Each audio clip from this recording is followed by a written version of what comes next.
Self-defense in Philippine law.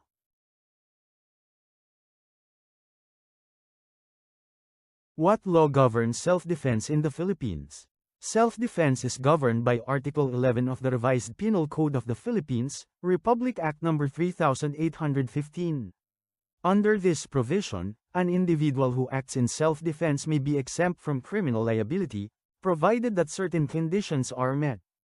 Requirements for lawful self-defense.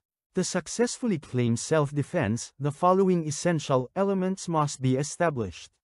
1. Unlawful aggression. The first and most crucial element is unlawful aggression. There must be a real and immediate threat to the person claiming self-defense. This threat must be unlawful, meaning that the aggressor has no legal right to perform the act that threatens the defender.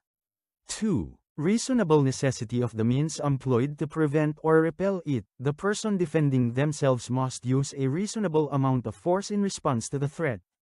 The means employed should be proportional to the severity of the attack. Excessive force may negate the self-defense claim. 3. Lack of sufficient provocation on the part of the person defending himself. The defender must not have provoked the aggression. If the defender initiated the confrontation or provoked the aggressor, the claim of self-defense may not be valid. Legal consequences of self-defense. When a person successfully proves self-defense, they are not held criminally liable for their actions. The law recognizes the right of an individual to protect themselves from harm, even if it results in the injury or death of the aggressor. However, failure to establish all the elements of self-defense can result in criminal liability. Judicial interpretation and burden of proof. Philippine courts have consistently held that self-defense is a valid defense, but it is an affirmative defense, meaning that the burden of proof lies with the accused. The accused must provide clear and convincing evidence to support the claim of self-defense. The courts will examine the facts and circumstances surrounding the case to determine whether the elements of self-defense are present.